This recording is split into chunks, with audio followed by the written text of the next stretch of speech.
Assalamualaikum warahmatullahi wabarakatuh. Yang terhormat Bapak Dr. Amir Mahrudin, MPDI, selaku dosen pengampu mata kuliah Manajemen Pengembangan Kurikulum Pendidikan Islam. Di sini saya Diki Wahyudin akan sedikit memaparkan materi yang telah saya resum, yaitu bentuk-bentuk pengembangan kurikulum pendidikan Islam dan model bentuk pengembangan pendidikan kurikulum Islam. Materi yang pertama yaitu bentuk-bentuk pengembangan kurikulum pendidikan Islam. Bentuk-bentuk kurikulum dibedakan menjadi beberapa bagian. Yang pertama berdasarkan konsep dan pelaksanaannya, dan yang kedua berdasarkan struktur dan materi mata pelajaran yang telah diajarkan. Yang pertama berdasarkan konsep dan pelaksanaannya, dibagi menjadi 3 bagian. Yang pertama ada kurikulum ideal, yang kedua kurikulum aktual, dan yang ketiga kurikulum tersembunyi atau hidden kurikulum. Kurikulum ideal yaitu kurikulum yang berisi sesuatu yang ideal dan yang dicita-citakan. Kurikulum ini diharapkan dapat dilaksanakan dan berfungsi sebagai acuan atau pedoman guru dalam proses belajar dan mengajar. Nah, yang kedua ada kurikulum aktual. Kurikulum aktual ini yaitu kurikulum yang dilaksanakan dalam proses pengajaran dan pembelajaran. Kurikulum dan pengajaran merupakan dua istilah yang tidak dapat dipisahkan. Selain itu, kurikulum aktual juga dapat diartikan sebagai kurikulum yang secara real dapat dilaksanakan oleh guru sesuai dengan keadaan dan kondisi yang ada. Yang ketiga, kurikulum tersembunyi atau hidden kurikulum. Kurikulum tersembunyi yaitu segala sesuatu yang terjadi pada saat pelaksanaan kurikulum ideal menjadi kurikulum aktual. Jadi sejumlah pengalaman yang kita kenal dengan hidden kurikulum atau kurikulum tersembunyi merupakan pengalaman yang tidak direncanakan atau diprogramkan, seperti mematuhi peraturan-peraturan sekolah, menjalankan ritual atau acara keagamaan, dan mematuhi peraturan-peraturan lainnya. Yang kedua ada berdasarkan struktur dan materi mata pelajaran yang diajarkan, yaitu yang pertama kurikulum terpisah-pisah. Kurikulum terpisah-pisah ini yaitu kurikulum yang mata pelajarannya dirancang untuk diberikan secara terpisah-pisah. Kurikulum ini juga menyajikan segala bahan pelajaran dalam berbagai macam mata pelajaran yang terpisah-pisah satu sama lain, seakan-akan ada batas pemisah antara mata pelajaran satu dengan yang lain. Yang kedua, ada kurikulum terpadu. Kurikulum terpadu ini yaitu bahan ajarnya diberikan secara terpadu.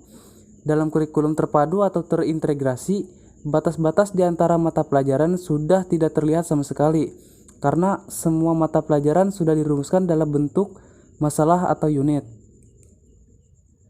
Materi yang kedua yaitu model konsep bentuk pengembangan kurikulum pendidikan Islam. Yang pertama ada pengertian konsep kurikulum dan pengembangannya. Kurikulum merupakan isi atau materi mata pelajaran dan juga proses atau pengalaman yang dialami siswa di sekolah. Sedangkan menurut istilah pengembangan kurikulum dapat diartikan sebagai suatu kegiatan yang menghasilkan kurikulum atau proses mengaitkan satu komponen dengan komponen yang lainnya untuk menghasilkan suatu kurikulum yang lebih baik, atau kegiatan penyusunan, implementasi dan evaluasi serta kegiatan perbaikan dan penyempurnaan kurikulum. Yang kedua, model konsep kurikulum. Model konsep kurikulum ini dibagi menjadi beberapa bagian. Yang pertama ada kurikulum subjek akademik, yaitu kurikulum model subjek akademik ini merupakan kurikulum yang materi atau isinya mengembangkan ilmu-ilmu yang telah ada sebelumnya. Dan yang kedua, kurikulum humanistik, yaitu konsep kurikulum humanistik ini secara makro berpandangan bahwa berpendidikan bertujuan untuk menjadikan peserta didik menjadi manusia yang manusiawi, sehingga pembelajaran yang dilakukan haruslah juga pembelajaran yang memanusiakan manusia. Yang ketiga ada kurikulum rekonstruksi sosial. Konsep kurikulum rekonstruksi sosial ini merupakan konsep kurikulum yang bersumber pada permasalahan yang muncul pada masyarakat. Yang keempat, kurikulum konfluen. Kurikulum konfluen ini dapat diartikan juga sebagai kurikulum yang integratif. Adanya saling keterkaitan, satu kesatuan, adanya keseimbangan. Jadi sumber pemikirannya ini adalah filsafat eksistensialisme dan teori belajar. Yang terakhir ada konsep teknologi, yaitu konsep kurikulum teknologi adalah konsep kurikulum yang senantiasa mengikuti perkembangan ilmu dan teknologi. Kurikulum diupayakan mengikuti dinamika iptek agar pendidikan tidak out of date, namun up to date. Hal ini dikarenakan perkembangan teknologi untuk semua aspek kehidupan. Yang selanjutnya yaitu model pengembangan kurikulum. Model pengembangan kurikulum ini dibagi juga menjadi beberapa bagian. Yang pertama ada model administratif, yaitu bisa disebut juga dengan line staff atau juga dengan top down, yang artinya kurikulum ini dikembangkan dari pusat Kemendiknas Republik Indonesia, Direktur Jenderal, Kanwildisnapora Provinsi, Kandisnaspora Kabupaten atau Kota, kemudian ke sekolah atau ke madrasah. Dengan kata lain, pengembangan kurikulum datang dari administrator pendidikan. Yang kedua ada model dari bawah atau grassroots model. Kebalikan dari administratif model, maka dengan the grassroots model merupakan kurikulum yang pengembangannya dimulai dari bawah. Guru menyusun kurikulum melalui musyawarah, diketahui kepala sekolah dan komite, mendatangkan tokoh masyarakat dan ahli pendidikan.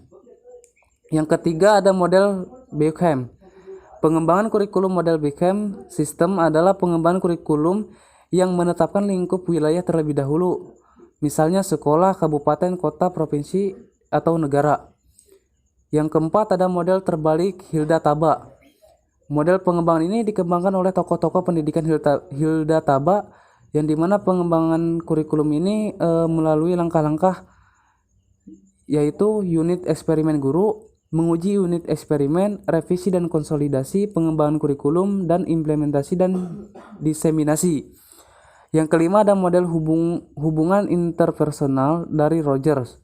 Model pengembangan ini memandang bahwa pengembangan kurikulum harus mengikuti perkembangan subjek peserta didik, karena pada dasarnya perubahan kurikulum ini dikarenakan adanya perubahan individu. Yang keenam model action research yang sistematis. Dasar dari pengembangan kurikulum model ini beranggapan bahwa perkembangan kurikulum merupakan perubahan sosial. Yang ketujuh ada model demonstrasi. Langkah-langkahnya adalah staf pengajar pada suatu sekolah menemukan suatu ide pengembangan dan ternyata hasilnya dinilai baik. Yang kedua, hasil tersebut disebarluaskan di sekolah sekitar. Yang kedelapan ada emerging technical model. Perkembangan iptek serta nilai-nilai efisiensi dalam bisnis menjadikan pengembangan kurikulum model ETM. Yang terakhir ada pembahasan model evaluasi kurikulum. Evaluasi pada dasarnya adalah proses penentuan nilai sesuatu berdasarkan kriteria tertentu. Dalam proses tersebut tercakup usaha mencari dan mengumpulkan data atau informasi yang diperlukan sebagai dasar dalam menentukan nilai sesuatu yang menjadikan objek evaluasi, seperti program prosedur, pelaksanaan kurikulum, cara pendekatan, model kerja, hasil program, dan lain-lain. Nah, ada beberapa model evaluasi kurikulum. Yang pertama, evaluasi model penelitian, yaitu yang menggunakan model penelitian didasarkan atas teori dan metode tes psikologis serta eksperimen lapangan. Yang kedua ada evaluasi model objektif. Evaluasi merupakan bagian yang sangat penting dari proses pengembangan kurikulum. Para evaluator juga mempunyai peranan menghimpun pendapat-pendapat orang luar tentang inovasi kurikulum yang dilaksanakan. Dan yang terakhir, model campuran multivariasi. Model campuran multivariasi merupakan strategi evaluasi yang menyatukan antara evaluasi model penelitian dan evaluasi model objektif. Strategi ini memungkinkan perbandingan lebih dari satu kurikulum dan secara serentak keberhasilan setiap kurikulum diukur berdasarkan kriteria khusus dari masing-masing kurikulum. Mungkin hanya itu yang bisa saya sampaikan, kurang lebihnya mohon maaf. Wassalamualaikum warahmatullahi wabarakatuh.